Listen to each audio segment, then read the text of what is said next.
Good morning, Monty. How you doing today? Oh, good and doing well. Paul, how are you? I'm hanging in there. I guess hanging in there seems to be the operative phrase for everybody these days. How are things at the county?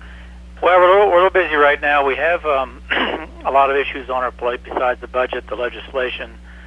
Certainly word has gotten out of the decision that the commissioners will announce, and the particulars of that was to take over the Adventure Sports Center. That has taken a lot of time from how we want to do this, what you want to do, the objective, the determinant, if it is an asset that needs to be preserved. And it's just taken a lot of time. We're overwhelmed right now, but we do encourage people to listen openly to what's going to take place on Tuesday at the press conference at 10 o'clock in the courthouse.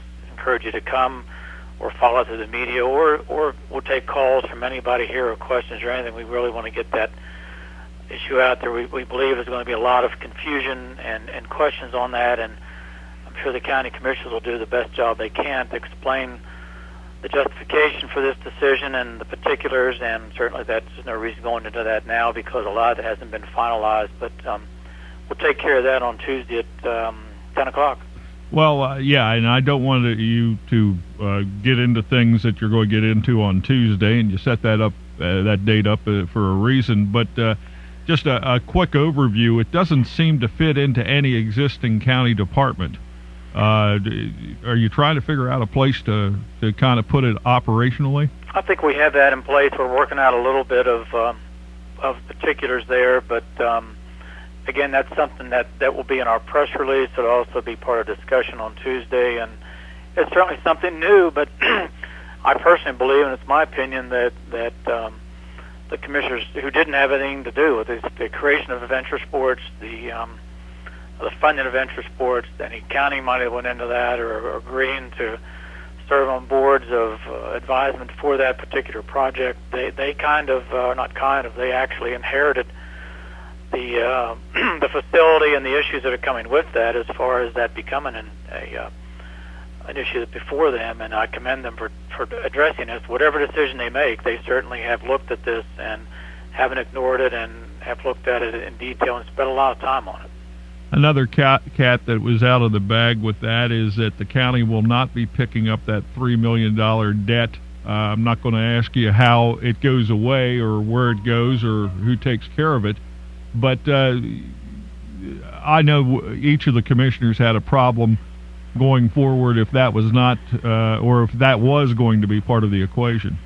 Well, I can tell you on February the 7th, 2012, the commissioners issued a public statement, and in that statement, I'll just read it, I happen to have it right here. The county has taken the matter of this Adventure Sports debt under advisement, and the transfer of proprietary ownership would not be considered undertaken if the existing debt obligations remain. The assumption that the county will appropriate the amount of $3 million towards the debt is unfounded and is not being considered, and certainly I wrote that statement for the commissioners, and that hasn't changed. That has been something that's been very, very clear. There is a process there to address that, and again, we'll go into that on Tuesday. But what happened? I think the commissioners issued a statement back in early February, and at this point in time, they'll tell you that they shouldn't have done that. It really wasn't their place to do that, and that statement publicly was that they announced that the debt obligation wasn't being fulfilled with the Adventure Sports Center. So it really wasn't their place to do that. Again, they'll tell you they didn't want to do that, but they had been talking about it, and they wanted to be open and transparent as they've committed to do. So they actually did make that statement. What caused most of the confusion back there, I think some of that has been derailed, and that was the number, the $3 million, which ironically that's the amount of debt, that was the amount of the shortfall at the Board of Education, and we had lots of questions, and opinions and some misinformation and misconceptions there that the money that automatically would have gone to the school board, the public school system for $3 million is now going to the Adventure Sports Center, and that is just not true. The numbers there, certainly I would understand the confusion looking at it from the outside, but that is totally two separate areas, and I believe a lot of that misconception has gone away, although there's still some of it out there. But again, I think we encourage people to ask questions at any time, not on this issue or anything else. And as we go forth in the budget process, which is underway right now, we begin to meet with the commissioners sometimes in mid-April. We've got some public budget hearings to be scheduled, and we'll let you know when those are. And the budget's going to be set in early June the 5th, I believe. So we need to proceed on that. It's going to be a lot of time. Someone told me the other day that they thought it'd be a very easy budget because you don't have any money, so you just keep it the same as this year or whatever. But you just don't do it that way. You look at every line item. You start with a zero-based budget, and you build it going up. And it's going to be difficult, but it was difficult for this year. It was difficult last year. And we're also looking at subsequent years out past the fiscal year 2013. Because of the school situation and maybe even adventure sports, the work that you usually do has kind of been compressed into a very limited time frame this year. I talked to Delegate Beitzel last week, and he thought there's a really good chance that the limitation on cuts to the school system is going to pass and become law as part of the budget in the state of Maryland this year. And I said up front I thought maybe they had a 50-50 shot, and he said he thought it was much better than that. And I was kind of reading that to mean like 70-30 at least. Do you get into that as far as now trying to craft a budget around that 5% limitation on the state funding cut?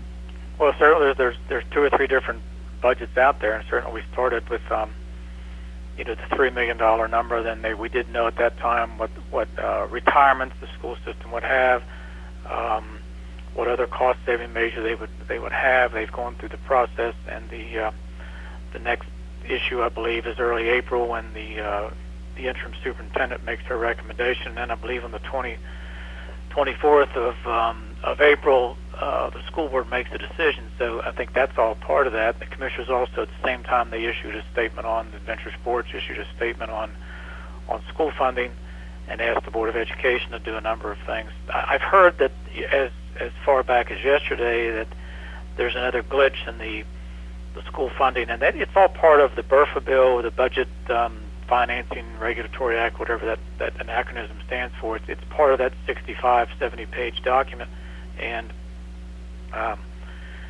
we'll see what happens out of that. I think that we've done everything we could. I didn't believe we would have had it last year, and Senator Edwards was very instrumental, along with Delegate Beitzel, to do that. So we'll have to wait and see. And time's coming up pretty quick. We're almost in April, so we'll know then, and certainly then we'll. I don't think that is the reason that the Board of Education delayed their decision to the end of April. I think they have to have it done by April 30th to wait on what happens in Annapolis.